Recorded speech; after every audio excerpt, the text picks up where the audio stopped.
Hello Gopikrishna, congrats. Thank you ma'am. హ్యాపీగా ఉందా? Group 1 TGPSC group 1లో ర్యాంక్ సాధించినందుకు. వెరీ మొత్తం స్టేట్లో 70th పొజిషన్లో ఉన్నావు కదా, 493.5. ఎలా అనిపిస్తుంది? Feeling good ma'am, because last 1 yearలో చేసిన hard work, up and downs, 22లో నోటిఫికేషన్ రావడము, మళ్ళీ క్యాన్సిల్ అవ్వడము, 3 times ప్రిలిమ్స్ రాయడము, ఆల్రెడీ వేరే జాబ్లో ఉండి మేనేజ్ చేయడం, సో ఎన్ని స్ట్రగుల్స్ తర్వాత ఫైనల్లీ ర్యాంక్ చూస్తే very happy ma'am. 78th rank. మీ నాన్నగారు చనిపోయిన 45 daysలో మెయిన్స్ ఎగ్జామ్. అవును మ్యామ్. అసలు జనరల్గా ఇంట్లో తండ్రి చనిపోవటం ఇలాంటి ఇన్సిడెంట్ జరిగినప్పుడు 1-2 ఏళ్ళు దాని నుంచి బయటికి రారు. అవును మ్యామ్. సొంత వాళ్ళు వదిలేసి వెళ్ళిపోయినప్పుడు ఆ డిప్రెషన్ చాలా కాలం ఉంటుంది. అయినా దాన్ని మెయింటైన్ చేస్తూ 45 daysలో మెయిన్స్ రాసి ఇంత స్కోర్ తెచ్చుకున్నావంటే నిజంగా నీ మనసులో అప్పుడు ఏం నడిచింది? అసలు ఎందుకు, అంటే తండ్రి చనిపోయాక కూడా అన్ని రోజులు ఎలా కన్సిస్టెన్సీ మెయింటైన్ చేయగలిగావు? మ్యామ్ నార్మల్గా అది August 31st రోజు నార్మల్ ప్రిపరేషన్లో ఉన్నాను. సడన్గా కాల్ వచ్చింది దట్ August 31st నాన్న చనిపోయారు. మెయిన్స్ October 20 స్టార్ట్ అయింది. 50 days ఎగ్జాక్ట్గా. 50 days ఉంది మ్యామ్. సో నేను 45 days అని పెట్టుకున్నాను, బికాజ్ ఎందుకంటే లాస్ట్ 5 days చదవాం కాబట్టి. ఇక మ్యామ్ 31st రోజు కాల్ వచ్చింది that my father passed away అని. So heart attack ma'am. అది నార్మల్గా వ్యవసాయం చేసేవాళ్ళు, ఇంతకుముందు వ్యవసాయం చేసేవాళ్ళు మ్యామ్. అయితే నాకు మా ఫాదర్కి అలవాట్స్ లేవు, లేకపోతే నార్మల్ హార్ట్ అటాక్ వచ్చింది అంటే బేసిక్గా ఎనీ హెల్త్ ఇష్యూస్ ఉన్నాయి అనుకుంటారు, కానీ ఏ హెల్త్ ఇష్యూస్ లేవు. సడన్గా మరి పోస్ట్ కోవిడ్ కాంప్లికేషన్స్ అని అంటున్నారు, బట్ ఇంతవరకు కూడా నాకు క్లారిటీ లేదు ఎందుకని. హార్ట్ అటాక్ నుంచి చనిపోయారు ఒకటే తెలుసు. అండ్ 45 days 50 days ఎగ్జామ్కి టైం ఉంది మ్యామ్. ఆ టైంలో అసలు ఆల్రెడీ హెల్త్ ఇష్యూస్ ఉంటే ఆల్రెడీ మెంటల్గా ప్రిపేర్ అయి ఉండేవాళ్ళు ఎవరైనా, దాట్ హెల్త్ ఇష్యూస్ ఉన్నాయి ఫాదర్కి అని. ఏది లేదు, సడన్గా చనిపోయేసరికి నాకు కూడా చాలా హార్ట్ బ్రేక్ అనిపించింది. ఏం చేయాలో అర్థం కాలేదు. ఇంటికి వెళ్ళాను. 15 days నేను హైదరాబాద్ నుంచి ఇంట్లో ఉండాల్సి వచ్చింది, బికాస్ కర్మ చేయాలి కాబట్టి ఇంట్లోనే ఉన్నాను నేను 15 days. ఆ 15 days ఆ ఎన్విరాన్మెంట్లో అసలు నా దృష్టిలో నాకు 30 days మిగిలింది. ఆ 15 days ఆ ఎన్విరాన్మెంట్లోనే అయిపోయింది అక్కడే. స్టిల్ నేను మా డాడీ చనిపోయిన 3rd day రియలైజ్ అయింది దాట్ మా డాడీ నాకు లాస్ట్ మాట్లాడిన మాట ఒకటే, already motor vehicle inspector job వచ్చిందని తెలుసు, కానీ గ్రూప్ 1 కూడా కొట్టాలరా, స్టేట్లో టాప్ జాబ్ 80% కొట్టాలని లాస్ట్ మాట అదే నాతో మాట్లాడిన మాట. వెల్ది నాగేశ్వరరావు. సో ఆ మాట నాకు సాయి ఆశ్రిత్ ఉన్నారు కదా. Yes ma'am. 2 years బ్యాక్ మా కజిన్. అప్పుడు వాళ్ళ డాడీ మీకు మేనమామ అమర్ శాఖ అమర్ గారు మీ డాడీ గురించి చాలా గొప్పగా చెప్పేవాళ్ళు నాకు. ఇలా చదివించారు, అప్పుడే జాబ్ వచ్చినట్టుంది. Exactly ma'am. అప్పుడు అంటే చాలా ఇన్స్పిరేషన్ మా ఫాదర్ నాకు, బికాజ్ ఎక్కడ కాంప్రమైజ్ అయిన సిచ్యువేషన్స్ లేవు, ఎక్కడ ఇది కావాలి అంటే ప్రతిదీ సమకూర్చారు, ఎవ్రీథింగ్. అసలు ఇప్పటికీ ఇండెప్టెడ్ మా ఫ్యామిలీకి కానీ, ఎందుకంటే ఏదో ఒక టైంలో ఎక్కడో ఒకటి అనిపిస్తుంది అనమాట. నేను 17 నుంచి ఈ జాబ్ వద్దు, ఆ జాబ్ కావాలి, ఈ జాబ్ వద్దు, ఆ జాబ్ కావాలని చెప్పేసి నేను 10 గవర్నమెంట్ జాబ్స్ ఇట్లా కొట్టడం వల్ల మా ఫాదర్ ఇక్కడ ఆగిపోవచ్చు కదా అని ఏ రోజు అనలేదన్నమాట. సో నువ్వు ట్రై చేయి, నువ్వు ఒక జాబ్కి ట్రై చేస్తున్నావు అంటే ఆబ్వియస్లీ అదేదో నీకు ఆ జాబ్లో ఇంకేదో నచ్చట్లేదు, ఇంకేదో వెల్తీగా ఉంది అని అనిపించి ఇంకా ట్రై చేయి అని చెప్పి ఇప్పుడు నా 10th గవర్నమెంట్ జాబ్ ఇది గ్రూప్ 1 వస్తే ఇలా సపోర్ట్ చేయడం ఐ మీన్ మా ఫాదర్ అంటే ఇంకా చాలా హ్యాపీగా ఫీల్ అయ్యేవారు. అండ్ నాకు ఒకటే గిల్టీ ఫీలింగ్, ఆ 45 days ఒకటే ఫీలింగ్ ఉండేది మ్యామ్ నాకు. ఏంటంటే ఇప్పుడు కనుక నేను గ్రూప్ 1 కొట్టకపోయి ఉంటే లైఫ్ లాంగ్ నాకు మా ఫాదర్ బతికుంటే నేను కొట్టేవాడినేమో, చనిపోయాడు కాబట్టి కొట్టలేదేమో అని చెప్పేసి లైఫ్ లాంగ్ గిల్టీ ఫీల్ అయ్యేవాడిని. సో ఆ 45 days నాలో కసదే మిగిలిందనమాట. ఆ 3rd day నుంచి, మా డాడీ చనిపోయిన 3rd day నుంచి మళ్ళీ చదవడం స్టార్ట్ చేశాను. అదే ఫీలింగ్, ఇది కొట్టకపోతే మా డాడీ గుర్తొస్తారు, 30 సంవత్సరాలు గుర్తొస్తారు నాకు, నేను బతుకున్న రోజులు గుర్తొస్తారు. గుర్తొస్తారంటే ఏంటి, నాకు బతుకుంటే కొట్టేవాడినేమో అని ఒక మెమరీ లాగా ఉండాలి, గుడ్ మెమరీలో ఉండాలని చెప్పేసి నేను ఏ రోజు కూడా 3rd day నుంచి ఆ సాడ్నెస్ని లోపటే ఉంచుకొని స్టిల్ ఏబుల్ టు రీడ్. మీ డాడీకి ఇచ్చిన real tribute. I think he'll be peaceful now because మీ నాన్న కోసం, మా ఫాదర్ కోసం ma'am. Everything, all credit goes to my father. See fathers make the world కదా. మనకు కనిపించరు, చూడటానికి రోజు అమ్మ కనిపిస్తుంది, కానీ నాన్న వెనక నుంచి మనకి ఎంత సపోర్ట్ ఇస్తారు, మనం ఎన్ని ఛాలెంజెస్ ఫేస్ చేసిన ఎంత సపోర్ట్ ఇస్తారు. నాకు మా ఫాదర్ చిన్నప్పటి నుంచి నేను ఈ కండిషన్లో ఉన్నా, నా చదువు చిన్నప్పటి నుంచి సరిగ్గా చదవకపోయినా నేను, ఆయన ఎప్పుడు చెప్తా ఉండేవాళ్ళు, జీవితంలో గెలవటం గొప్ప, కేవలం చిన్నప్పుడు మార్కులు వస్తే గొప్ప కాదని. ఆయన ఇచ్చిన మోటివేషన్ లేకపోతే సివిల్స్ ఎగ్జామ్ రాసే ధైర్యం నాకు ఉండేది కాదు. అంటే ఎంతమంది సివిల్స్ ఎగ్జామ్ గొప్పది, ఈ ఈ రాసి పాస్ వద్దా లేదా అని చాలామంది డౌట్ ఉండొచ్చు. కానీ మా నాన్నకి నా పైన ఉన్న నమ్మకం అనమాట. అలా ముందుకు నడిపిస్తారు. తెలియకుండా వాళ్ళ నమ్మకమే మనల్ని ముందుకు నడిపించుద్ది అనమాట. వాళ్ళు లేకపోయినా వాళ్ళకి మనం ఇచ్చే నివాళి ఏంటంటే మన పనిలో మనం గొప్పగా ఎక్సెల్ అవ్వటం. వాళ్ళు చెప్పిన ఏదైతే ఆ రూట్ ఉందో దాన్ని మార్చకుండా మనం ఇంకా ముందుకెళ్ళడం అనమాట. అది చాలా చాలా ఇంపార్టెంట్.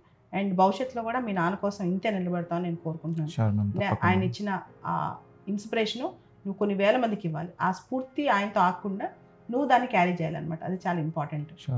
10 గవర్నమెంట్ జాబ్స్ వచ్చాయి నీకు, 10 గవర్నమెంట్ జాబ్స్, దానిలో 7 టెక్నికల్ జాబ్స్. అసలు ఎవరైనా ఉంటారా తెలంగాణ నుంచి ఈ మధ్య కాలంలో 10 గవర్నమెంట్ ఉద్యోగాలు, ప్రభుత్వ ఉద్యోగాలు తెచ్చిన వాళ్ళు నేనైతే చూడలేం. నా దగ్గరికి రోజు స్టూడెంట్స్, ఆస్పిరెంట్స్ వస్తూ ఉంటారు. బోల్డ్ మంది వస్తుంటారు. 3 వస్తాయి, 4 వస్తాయి, 5 వస్తాయి, 6 వస్తాయి, 7 వస్తాయి. నీకు 10 వచ్చాయి. ఆ 10 లిస్ట్ చెప్తావు ఒకసారి. అంటే ఎవరైతే ఈ ఇంటర్వ్యూ చూస్తున్నారో, ఈ వీడియో చూస్తున్నారో, నిజంగా ఒక వ్యక్తి 10 గవర్నమెంట్ ఉద్యోగాలు తెచ్చుకోగలరా ఈ వయసులో? తెలంగాణ నుంచి, సామాన్య కుటుంబం నుంచి. మీ నాన్నగారు ఏం గొప్ప చదువుకోవాలి, రైతాంగ కుటుంబం. నాకు తెలుసు గుంటూరు జిల్లాలో ఒకప్పుడు మన కుటుంబాలన్నీ అట్లా ఉండే. అక్కడి నుంచి కొంతమంది తెలంగాణకి రావడం జరిగింది. అలా ఒక కుటుంబంలోంచి, రైతాంగ కుటుంబంలోంచి వచ్చి 10 గవర్నమెంట్ జాబ్స్ తెచ్చుకున్నామంటే అది ఏంటి అసలు? ఏ జాబ్స్ వచ్చాయి, ఎలా వచ్చాయి ఒకసారి చెప్తావా? మ్యామ్ 2017లో నేను పాస్డ్ అవుట్ అయ్యాను. ఆఫ్టర్ దట్ నేను ఒక 1 year బైజూస్లో చేశాను, ప్రైవేట్ జాబ్లో. సో బైజూస్లో జాబ్ చేశాను. నేను వర్క్ చేసినప్పుడు మ్యామ్ బైజూస్ అప్పుడు పీక్ స్టేజ్లో ఉండేది, ఇనిషియల్ స్టేజెస్లో ఉండేది. సో నాకు బైజూస్ కూడా ఒక లైఫ్ లెసన్ మ్యామ్, చాలా లైఫ్ లెసన్. ఎందుకంటే బైజూస్లో వర్క్ చేసినప్పుడు నేను డైలీ ఒక 10 to 15 పేరెంట్స్ని కలిసేవాళ్ళు. అంటే వాళ్ళ మన కౌన్సిలింగ్కి వచ్చేవాళ్ళు, ఏంటి మా పిల్లల ఎడ్యుకేషన్ ఏంటి అని. సో నేను దాంట్లో చూసింది ఏంటంటే అసలు ఏమీ లేని వాళ్ళ ఫాదర్కి ఇన్కమ్ 10,000 కూడా ఉండదు, బట్ కిడ్స్ మాత్రం బాగా చదివిస్తారు. అలాంటి వాళ్ళని చూశాను. ఒక ఫాదర్కి 100 crores ఆఫ్ ఇన్కమ్ ఉంటుంది, స్టిల్ అదే లెవెల్ ఆఫ్ ఎడ్యుకేషన్. అంటే నాకు ఒకటి గమనించింది ఏంటంటే ఎవరు అయినా ఎడ్యుకేషన్కి ప్రైమ్ ఇంపార్టెన్స్ ఇస్తున్నారు. అంటే నాకు వీళ్ళందరినీ చూసి వీళ్ళ మైండ్ సెట్స్, వీళ్ళ ఆలోచన విధానం, వీళ్ళ థింకింగ్ లెవెల్ అండ్ నాకు చాలా నచ్చింది అనమాట. బికాజ్ బైజూస్ నేను ఒక లైఫ్ లెసనే అనుకుంటాను. ఎందుకంటే మీకు ఒక ప్లాట్ఫామ్ ప్రొవైడ్ చేసి ఇంత డిఫరెంట్ కైండ్ ఆఫ్ మైండ్ సెట్స్ని నాకు కనిపిస్తే, అరే నువ్వు ఎలా బతకాలనుకుంటున్నావు లైఫ్లో, నువ్వు ఎలా చూడాలనుకుంటున్నావు, నువ్వు ఏం చేయాలనుకుంటున్నావు అనేది నాకు నేర్పించింది. So within no time 1 yearలో ఆ టైంలో నాకు మేనేజర్ పోస్ట్ ఇస్తున్నారు, 1 lakh శాలరీ. నేను వద్దు అన్నాను, రిజైన్ చేసేసాను, ఢిల్లీ వెళ్ళాను. ఐఏఎస్ ఇంజనీరింగ్ సర్వీసెస్ కోచింగ్ తీసుకున్నాను. నాకు అసలు యూపీఎస్సీ తెలియదు, గ్రూప్ 1 కూడా ఆ టైంకి అసలు తెలియని కూడా తెలియదు, ఉంటుందని తెలుసు తప్ప అసలు ఏందో తెలియదు. ఇంజనీరింగ్ సర్వీసెస్ జాబ్ చేస్తాను. ఫస్ట్ 2 years మ్యామ్ అసలు ఒక్క జాబ్ రాలేదు. ఫస్ట్ 2 years ఎందుకంటే నార్త్ వాళ్ళు ఓన్లీ గవర్నమెంట్ జాబ్స్ అని మీద కూర్చుంటారు. ఎక్కడైనా సాఫ్ట్వేర్ వెళ్తారు, యూఎస్ వెళ్తారు, లేకపోతే గవర్నమెంట్ జాబ్స్ ఫీల్డ్ వెళ్తారు. కానీ నార్త్ యూపీ, బీహార్ వాళ్ళు మాత్రం మాకు గవర్నమెంట్ సర్కారీ నౌకరీ అని కూర్చుంటారు. తెలుగు రాష్ట్రాల్లో అమెరికా వద్దన్న, మీరు రావద్దురా బాబు అని చెప్పిన, అమెరికాలో ఈ రోజున 3 లక్షల మంది పైగా విద్యార్థులు ఉంటే తెలుగు వాళ్ళు ఎక్కువ మంది ఉన్నారు. మనం ఏంటంటే అమెరికా గొప్ప, సాఫ్ట్వేర్ ఇంజనీర్ అవడం గొప్ప. ముఖ్యంగా కొన్ని క్యాస్ట్లో తెలుగు కుటుంబాల్లో ఏంటంటే అక్కడికి వెళ్ళి ఉద్యోగం చేస్తే పెళ్లి కూడా ఫాస్ట్గా అవుతుంది. ఇలాంటివన్నీ ట్రెండ్ అయిపోయేసరికి ఏమవుతుందంటే మన వాళ్ళు ఎంత కాడికి అమెరికా వెళ్దామా, ఆస్ట్రేలియా వెళ్దామా, యూకే వెళ్దామా తప్పితే ఇప్పుడు బీహార్, యూపీ, హర్యానా దీనిలో ఆర్మీ కన్నా వెళ్ళాలి, ఎస్ఎస్సీ అయినా రాయాలి, సివిల్స్ అయినా రాయాలి, అలాంటి ట్రెండ్ ఉంది. కానీ మన దగ్గర మాత్రం ఫారెన్ వెళ్ళాలి. ఇప్పుడు వాళ్ళు వద్దంటున్నా, అరే మీరు మా దేశం రావద్దురా బాబు అంటున్నా సరే, ఉద్యోగాలు ఇవ్వకపోయినా సరే అక్కడ కూర్చుని ఏదైనా చిన్న చిత్తగా పనులు చేస్తున్నారు. కానీ మన దేశంలో ఒక మంచి స్టార్ట్అప్ చేద్దాము, మంచి ఎంటర్‌ప్రెన్యూర్ అవుదాము, ఇట్లాంటి ఆలోచన మన వాళ్ళకి ఇంకా రావట్లేదు. అట్లీస్ట్ మిమ్మల్ని చూసైనా ఆలోచన కలుగుద్దని నేను అనుకుంటాను. సిచ్యువేషన్స్ కూడా ఇప్పుడు చూసారు కదా మ్యామ్. బికాజ్ ఇండియాలో ఇప్పుడు ఇండియా జీడిపి గ్రోత్ కానీ, ఇండియా డెవలప్మెంట్ కానీ, టాప్ 5th జీడిపిలో కానీ ఆల్వేస్ ఆపర్చునిటీస్ ఉన్నాయి మ్యామ్ ఇక్కడ.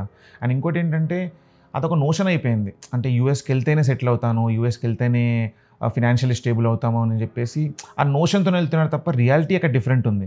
అండ్ ప్రతి ఇంత డైనమిక్ వరల్డ్లో ఎవ్రీడే చేంజింగ్ సిచ్యువేషన్స్ ఉన్నాయి మ్యామ్. ఈ రోజు ఒకటి ఉండొచ్చు, రేపు ఒకటి ఉండొచ్చు, కానీ ఇండియా ఈజ్ ఆల్వేస్ గ్రోయింగ్. ఇప్పుడు మిగతా కంట్రీస్లో ట్రంప్ వచ్చారు, రూల్స్ మార్చేస్తాడు. సో ఎనీథింగ్ కెన్ హ్యాపెన్ ఇండియాలో. అండ్ ఇంకోటి ఏంటంటే మ్యామ్ గవర్నమెంట్ జాబ్స్ రావు. మెయిన్గా మ్యామ్ నేను ఒకటే చెప్పాలనుకుంటున్నా, ఓపెన్ కేటగిరీలో అసలే రాదు. అంటే రిజర్వేషన్ సిస్టమ్ ఉండాలి అనేది ఏం లేదు. ఇప్పుడు రిజర్వేషన్ వాళ్ళు కూడా టాప్లో కొట్టిన సిచ్యువేషన్స్ ఉన్నాయి. ఇప్పుడు నేను కూడా 10 jobs గవర్నమెంట్, 9 jobs నేను ఓసీలోనే కొట్టాను. సో ఐ మీన్ ఇది ఒక నోషన్ మ్యామ్. నీకు వచ్చిన jobs list yeah ma'am. Ma'am first 2 years ma'am అక్కడ నేను వెళ్ళిన తర్వాత 2 years రాలేదు మ్యామ్. చాలా ఏడ్చాను కూడా ఒకసారి. ఎందుకంటే వీళ్ళందరితో పోటీ పడి నేను ఉండగలుగుతానా, అసలు వాళ్ళు చెప్పే డౌట్స్ ఫస్ట్ హిందీ లాంగ్వేజ్లో, టీచర్స్ కూడా హిందీ లాంగ్వేజ్లో చెప్పేవాళ్ళు ఫస్ట్ అక్కడ. అది నాకు అర్థమయ్యేది కాదు. ఫస్ట్ 6 months స్ట్రగుల్ అయ్యాను. ఫస్ట్ నాకు సెంట్రల్ వాటర్ కమిషన్ వచ్చింది మ్యామ్, జూనియర్ ఇంజనీర్గా. తర్వాత బార్డర్ రోడ్ ఆర్గనైజేషన్స్ వచ్చింది. తర్వాత నేషనల్ ఫర్టిలైజర్స్ లిమిటెడ్లో PSCలో వచ్చింది. Next Rashtriya chemicals fertilisers limited ఒకటి వచ్చింది మ్యామ్. దాని తర్వాత కొచ్చిన్ షిప్ యార్డ్ అని ఆల్ ఇండియా 2nd ర్యాంక్ వచ్చింది మ్యామ్ అది. తర్వాత మన వైజాగ్ స్టీల్ ప్లాంట్ ఒకటి వచ్చింది మ్యామ్. తర్వాత IOCL ఇండియన్ ఆయిల్ కార్పొరేషన్. దాని తర్వాత స్టేట్ గవర్నమెంట్ జాబ్లో అసిస్టెంట్ ఎగ్జిక్యూటివ్ ఇంజనీర్గా వచ్చింది మ్యామ్. దాని తర్వాత మోటార్ వెహికల్ ఇన్స్పెక్టర్. ఇప్పుడు 10th గ్రూప్ 1 మ్యామ్. గ్రూప్ 1 వస్తే గ్రూప్ 1 DSP లేదా RTO.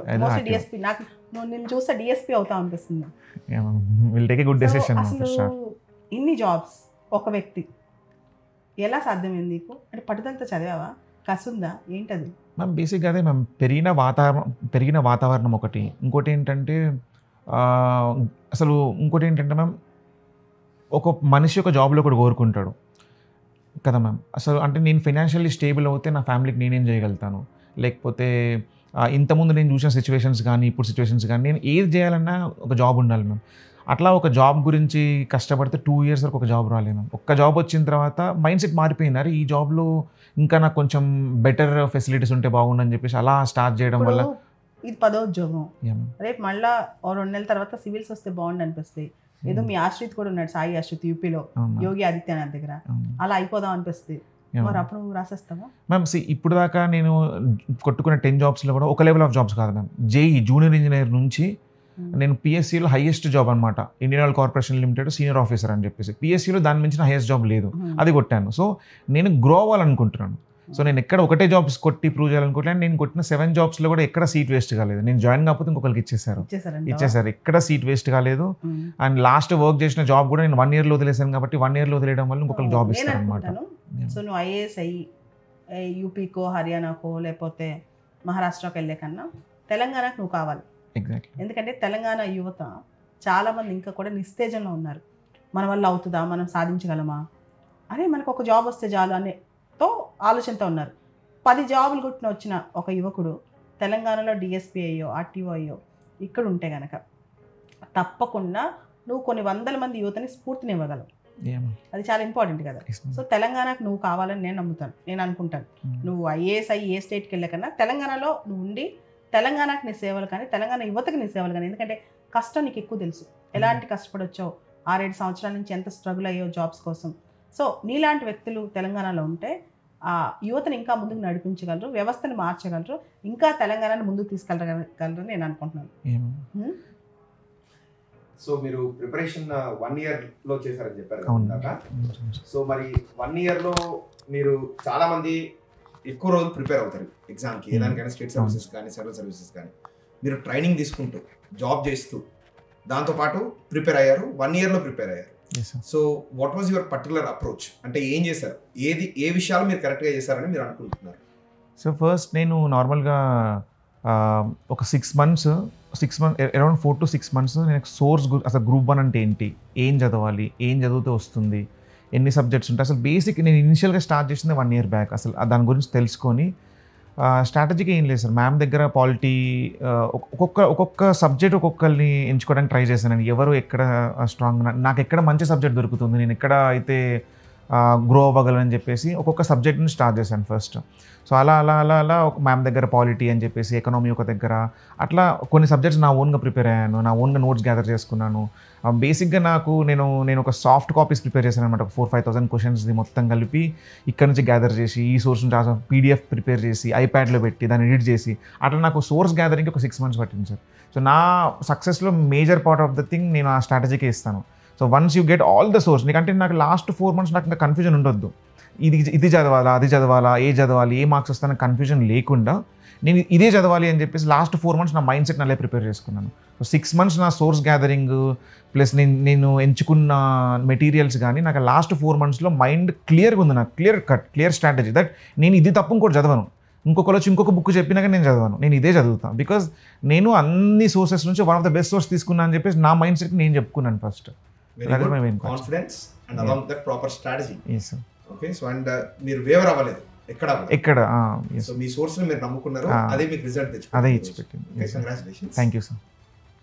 First of all, many congratulations for your success. Thank you sir. What message you want to give to the students, how to overcome this? See, like you have succeeded, you lost your father 45 days Yes, before your final exam. Yes, sir. How to overcome this emotional thing and how to concentrate so that I will be remain focused for my exam. I will be not going to be dominated by emotional and other things, so that I can give my exam and I'll get the success. What message you would like to give to the students? Sir, first thing I want to tell that life is not easy, sir. Everyone has their own problems. It's not like that. It's not a cakewalk for everyone. So there will be a problems, there will be a struggles, up and downs, everything, sir. But what I want to tell you that if you get this job, what you want to, what you will be after 30 years or what will be after 50 years, you should aim for your job, sir. First, what I mean to say is that struggles enta unna gaani ఈ job నాకు ఎందుకు రావాలి, ఈ job వస్తే నా situations ఏం మారుతాయి, plus ఇంకోటి ఏంటంటే జరిగిన సిచ్యువేషన్స్ నేను మార్చగలను. I can't change the situations sir. What ever happened is happen. I can't change that situations. But నేను అలా అనుకొని బాధపడుకుంటూ ఉంటే నేను చేయాల్సిన పని చేయలేను. సో అది నేను చేయాలి. ఫస్ట్ ఏంటంటే నేను if I want to crack that examination, నేను చేసిన తర్వాత మా డాడీ మెమోరీస్తో ఇంకెన్నో చేయొచ్చు. అదే కనుక if I was unable to crack that exam, it will haunt me. So ఒకటే పెట్టుకున్నాను sir. One thing clear cut ఉంది ఏంటంటే, అయిపోయిన సిచ్యువేషన్స్ గురించి, మీ చేతిలో లేని సిచ్యువేషన్స్ గురించి మీరు ఆలోచించొద్దు ఎవరు కూడా. సిచ్యువేషన్స్ బ్యాడ్ ఉన్నా ఎలా ఉన్నా అవి ఆలోచించొద్దు. ముందు మీకు ఏం కావాలి, అది వస్తే మీరు ఎలా ఉంటారు, కన్సిస్టెన్సీ, డిసిప్లిన్, మెయిన్గా ఇవి చేస్తే sir any one can crack any examination. ఇది క్రాక్ చేయలేరు అన్నట్టు ఏమీ లేదు. Every one can crack examination. ఒకటే ఏంటంటే నేను అబ్జర్వ్ చేసింది, కన్సిస్టెన్సీ ఉండదు, సెల్ఫ్ బిలీఫ్. అంటే first you should believe your self. అది చాలామందికి లేదు. ఐ మీన్ ఈ రెండు ఉంటే సార్, ఈ రెండు ఉండి సిచ్యువేషన్స్ని కంట్రోల్ చేయగలను అన్నదాన్ని కంట్రోల్ చేయండి. Out of control situations you can control, leave it. Only concentrate on the things which you can do అనేది I can give that message. Last question from my side. What motivates you to keep going on? Sky is the limit for you. Yeah. So how నీ సాధించావు కదా, నేను ఏం motivate చేస్తుంది ఇంకా ముందుకెళ్తా అంటే అడుగుతున్నాను మ్యామ్. ఒకటే మ్యామ్, సిచ్యువేషన్స్ లైఫ్లో చాలా నేర్పిస్తాయి మ్యామ్. చిన్నప్పటి నుంచి మనం పెరిగిన వాతావరణం కానీ, లేకపోతే మన చుట్టూ ఉండే ఎన్విరాన్మెంట్ లైఫ్లో చాలా నేర్పిస్తుంది. అంటే చిన్నప్పటి నుంచి చిన్నప్పుడు వ్యవసాయం చేసేవాళ్ళు మా ఫాదర్. అక్కడ చూసాను సిచ్యువేషన్, మా ఫాదర్ ఎంత కష్టపడుతున్నాడు ఏంటి అనేది. తర్వాత స్లోగా గ్రో అయ్యాం. ఆ సిచ్యువేషన్స్ నేను గమనించింది ఏంటంటే, ఎడ్యుకేషన్ ప్రాపర్గా ఉండి ఒక పర్ఫెక్ట్ జాబ్ ఉంటే ఐ కెన్ గివ్ మెనీథింగ్ మ్యామ్ రిటర్న్గా. మీరు అనుకోవచ్చు అంటే ఇప్పుడు నా లైఫ్ నేను చూసుకోవాలనుకుంటే చిన్న జాబ్లో సెటిల్ అవ్వచ్చు. కానీ నేను పడిన సిచ్యువేషన్స్ కూడా చాలా ఉన్నాయి మ్యామ్. చాలా హార్ట్ చూశాను, హార్ట్ బ్రేక్స్ చాలా ఉన్నాయి. కానీ అన్ని సిచ్యువేషన్స్ని దాటుకొని ఇప్పుడు నేను what I presently feel is that ఏదో చేయాలి అనుకుంటే నేనేదో చేయాలి. ఫస్ట్ సమాజానికి నేనేదో చేయాలి అనుకుంటే ఫస్ట్ నేను ఒక గుడ్ పొజిషన్లో ఉండాలి కదా. So that motivates me ma'am. ఇంకా ఎదగాలి అని చెప్పేసి. సో ఫైనల్లీ గ్రూప్ 1 రావడం, స్టేట్లో బిగ్గెస్ట్ జాబ్ రావడం, I'm very happy ma'am. And మీరు అన్నట్టు కూడా నాకు ఫస్ట్ నుంచి తెలంగాణలో వర్క్ చేయాలనే చాలా ఇష్టం ma'am. Central government job work చేసేటప్పుడు కూడా మనిషిని ఎక్కడ ఉన్నాను కానీ రియల్గా చెప్తున్నాను, బికాస్ దే హెవీ పే ఉంటుంది, ఫెసిలిటీస్ ఉంటాయి, కానీ you will not get that environment. So ఇక్కడే వర్క్ చేయాలనేది. అందుకే నాకు యూపీఎస్ అది అయిపోగానే నేను ఎప్పుడైతే టెక్నికల్ ఆస్పిరెంట్ నుంచి నాన్ టెక్నికల్ ఆస్పిరెంట్ కన్వర్ట్ అయ్యానో ఫస్ట్ నా మైండ్కి వచ్చింది గ్రూప్ 1 యూపీఎస్సీ, సివిల్స్ కాదు. సో గ్రూప్ 1 చదివాను కాబట్టి ఇప్పుడు నెక్స్ట్ ఒకవేళ యూపీఎస్సీ మేబీ చూడాలి ma'am. If all goes well I try to crack that. తెలంగాణలో గ్రూప్ 1 కొత్తగా ప్రిపేర్ అయ్యే అభ్యర్థులకు మీరు ఇచ్చే సలహా? ఇప్పుడు ఒక రిక్రూట్మెంట్ పెద్దది వస్తుందని విన్నాను మేము. చాలా వరకు పోస్ట్ శాంక్షన్ అయ్యాయి. ఇంకోటి 3 years రిటైర్మెంట్స్ ఆగిపోవడం వల్ల మనం ద బిగ్గెస్ట్ రిక్రూట్మెంట్ వస్తుందని విన్నాను. ఒకటే ఏంటంటే ఫస్ట్ స్ట్రాటజీస్ చాలా ఇంపార్టెంట్. అండ్ ఇంకోటి ఏంటంటే మెంటరింగ్ ఇస్ చాలా ఇంపార్టెంట్. అంటే మీ మెంటర్ ఎవరు, అసలు సోర్స్ ఏంటి, వాళ్ళ ఎక్స్పీరియన్స్ ఏంటి, వాళ్ళ హిస్టరీ ఏంటి, అంటే మనకు కావాల్సిన బెస్ట్ ఎంచుకోవడమే. అది ఎవరి సెల్ఫిష్నెస్ వాళ్ళకు ఉంటుంది. మనకి ఎక్కడ బెస్ట్ దొరుకుతుంది అని తీసుకొని సోర్స్ గ్యాదర్ చేసుకొని స్ట్రాటజికల్గా ఒక 1 year పర్ఫెక్ట్గా కూర్చొని డిసిప్లిన్గా కన్సిస్టెన్సీగా చదివితే 100% every one can crack easily వస్తుంది. గోపీకృష్ణ, నేను చాలా ఇంటర్వ్యూస్ చేశాను, కానీ నీతో మాట్లాడుతుంటే ఒక మంచి పాజిటివ్ వైబ్ నాకే స్ఫూర్తి వస్తుంది. నీకు తెలుసా, నేను కూడా చాలా జాబ్స్ వచ్చాయి నాకు కూడా. అండ్ అన్నీ వదిలేసి ముఖ్యంగా హైదరాబాద్లో తెలుగు రాష్ట్రాల్లో యువతతో ఉంటే నాకు చాలా ఇష్టం. నాకు ఒక డ్రీమ్ తెలుసా, ఇందాక మనం డిస్కస్ చేసాం కదా, ఇండియన్ కాన్సులేట్ ముందు బై 2047 అమెరికన్స్ క్యూ కట్టాలి మన వీసా కోసం. మనం వాళ్ళ కోసం కాదు, వాళ్ళు మన కోసం. 100th year of ఇలాంటి యువత ఇప్పుడు నెక్స్ట్ 20 years మీ లక్ష్యం అదే. తెలంగాణ యువతని, తెలుగు రాష్ట్రాల యువతని ఎంత వీలైతే అంత ముందు తీసుకెళ్ళటం, దేశం కోసం, రాష్ట్రం కోసం వాళ్ళ చేత పని చేయించడం, కేవలం వాళ్ళ కోసం మాత్రమే కాకుండా అందరి కోసం ఒక సేవ చేయించడం మనందరి బాధ్యత. All the best. నువ్వు ఇంకా మంచిగా రాణిస్తామని మళ్ళా మనం కలుద్దాం. కలుస్తూ భవిష్యత్తులో బంగారమైన తెలంగాణ, బంగారమైన ఆంధ్రప్రదేశ్ సృష్టిస్తానికి ట్రై చేద్దాం. Thank you.